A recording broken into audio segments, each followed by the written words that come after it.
Continuamos aquí en este programa especial y sin mucho tiempo que perder, embajador, pues justamente estamos hablando de los países que creen en el desarrollo de los pueblos. Y pues hablemos un poco sobre, en medio de estas medidas coercitivas unilaterales contra Rusia, contra Venezuela, contra distintas naciones del mundo, incluso hasta las colaterales de quienes quieran pues establecer relaciones de cooperación para el desarrollo con Rusia, especialmente Venezuela.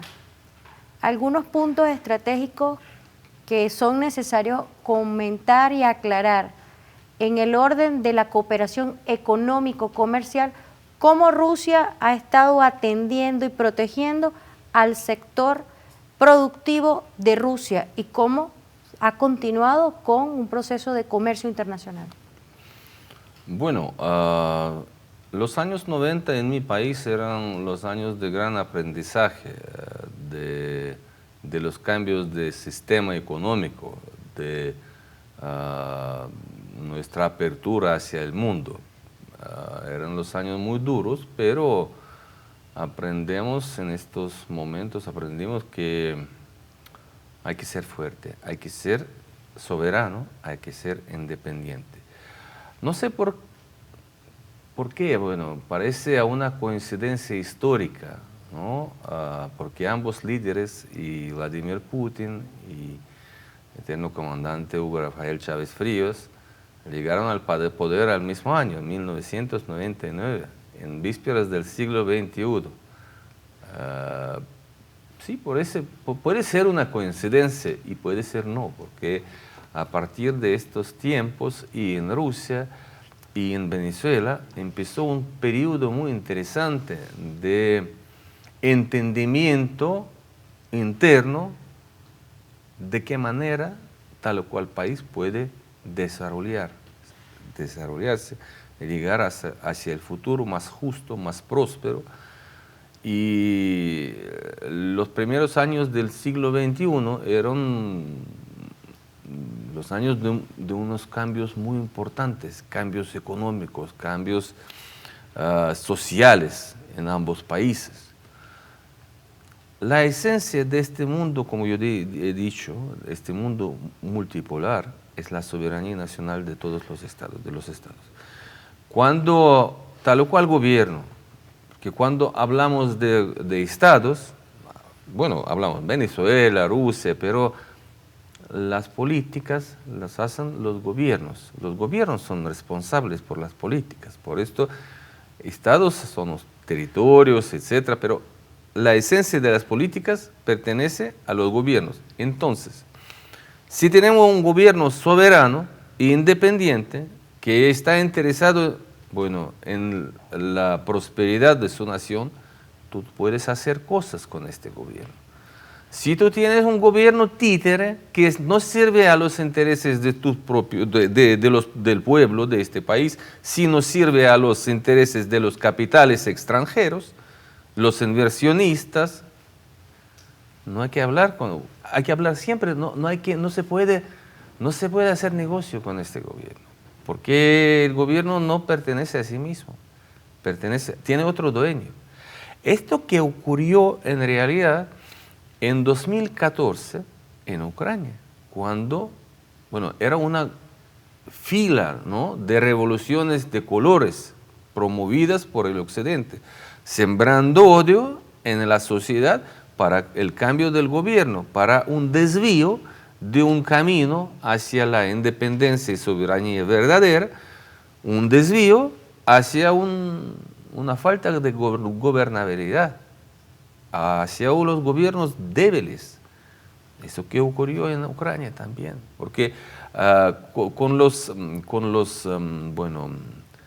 perspectivas de estar admitido a la OIE como no socio pleno, sino una asociación, viajes sin visados y otra cosa, una liberalización económica, que estas negociaciones tenían lugar en 2013 y un poco antes, y Ucrania casi pensaba en aquel entonces que ya estamos llegando a un paraíso económico, vamos a ser parte de Europa.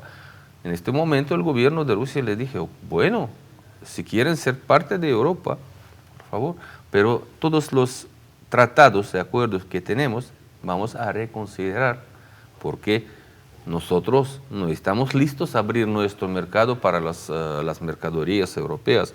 No tenemos tanta fuerza económica hasta el momento, nuestro sistema bancario no está preparado para todo eso.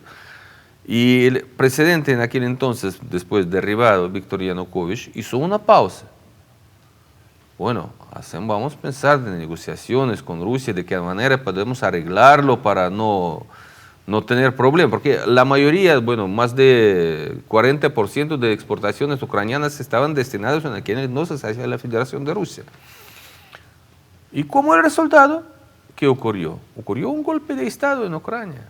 Llegaron al poder las fuerzas yo diría, no sé, de una más profundidad de lo que tiene malo. Bueno, los nazis, puros nazis. Porque cuando hay odio, bueno, odio es un instrumento, eso siempre es odio. Hay un conflicto, en este conflicto tú estás detrás de tal o cual parte. Tú llevas a esta parte al poder con este odio. Y ya, puedes manipular, puedes hacer cualquier cosa. Y este recurso nacionalista, lamentablemente, hizo un gran daño a nuestro país hermano, vecino, a Ucrania, que desde aquel entonces primero perdió una parte de territorio este país. ¿Por qué? Porque el pueblo que vivía en aquel territorio, en Crimea, por ejemplo, hizo un referéndum y negó recibir esta realidad, no quería reconocer este golpe de Estado. Y también la parte de Donbass.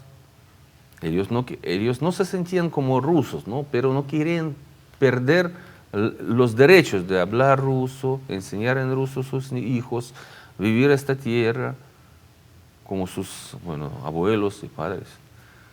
Embajador, es importante pues ir avanzando sobre lo que representa en el contexto actual el acercamiento, el estrechamiento de las relaciones entre Venezuela y Rusia. Observamos cómo el presidente Nicolás Maduro designó al canciller Carlos Farías, quien viene de haber estado, no solamente haber sido embajador de Venezuela en la Federación Rusa, sino incluso haber estudiado en tiempos de la Unión Soviética, justamente en la zona de conflicto, o hasta ahora en una zona como, ha sido en el territorio de Ucrania, en Kharkov, si mal no recuerdo. Pero además de ello vemos en el Poder Ejecutivo a Carlos Farías al frente de la Cancillería.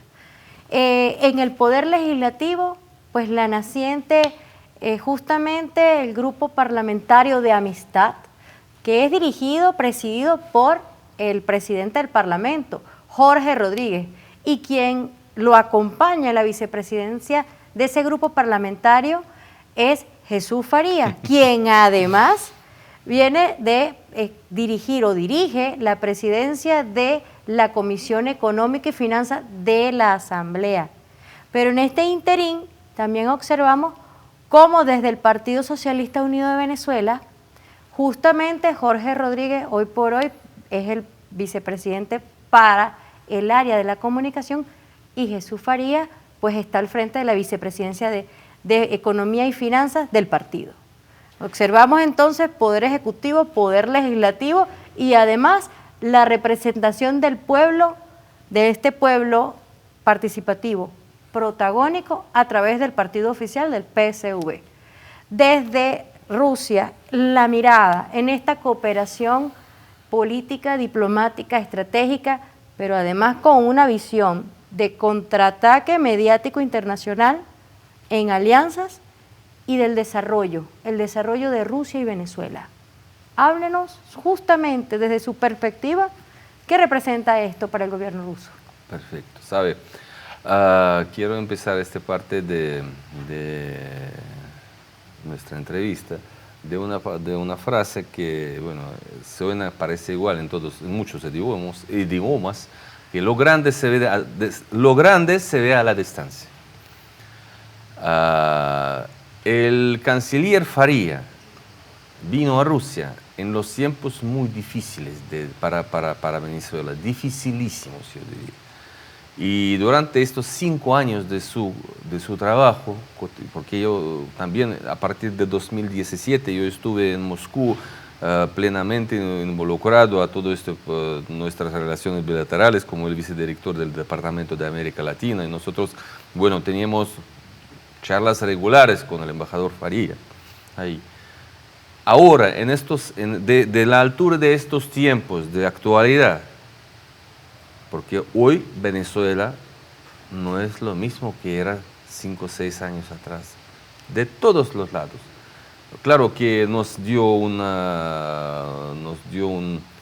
empujón fuerte este tema de COVID. Nosotros todos perdimos 2 años de la pandemia, era difícil, pero Carlos hizo un gran trabajo. Él no dio a nuestra cooperación perder el tiempo. Durante estos 5, un poco más años, nosotros hicimos un gran labor para preparar en los tiempos de pandemia, en los tiempos de plenas sanciones o medidas coercitivas unilaterales, primero a Venezuela, después a Rusia, con todo este contexto internacional nada fácil. Hoy en día llegamos a un periodo muy importante porque tenemos una base sólida. Este año vamos a celebrar 20 años de nuestro instrumento más importante, Comisión Intergubernamental de Alto Nivel. Vamos a celebrar una reunión aquí en Caracas luego en un par de meses. Este instrumento abarca todas las áreas de nuestra cooperación, de materia petrolera y energética, de construcción, de técnico-militar, de industria, agricultura, comercio exterior, todo. Incluso el tema de becas. El año que viene vamos a prestar a Venezuela 200 becas. Cuando yo vine aquí era 60, después 100, ahora vamos a 200 becas anuales. Bueno, en área de cultura, en materia de cultura, esperamos una llegada de un grupo folclórico de Rusia estos días, dentro de una semana, 2 semanas. No, mucho, en realidad. No nos va a caber el tiempo aquí en la entrevista para hablar de todos los temas. Precisamente, tenemos que irnos a una breve pausa y en el último segmento vamos a hablar justamente de las áreas estratégicas. Si bien la cooperación, tanto la diplomática, económico, comercial, cultural y tecnomilitar, todas son importantes, pues nos gustaría centrarnos en el último segmento en las más estratégicas para impulsar desde la visión de nuestro presidente Nicolás Maduro, justamente en el marco del Plan de la Nación en Venezuela, el Plan de la Patria, pues cómo aceleramos un poco el desarrollo de Venezuela en alianza estratégica con Rusia. No se aparten de sus pantallas, continuamos aquí en este programa especial con el excelentísimo embajador Sergei Melik Bagdasarov.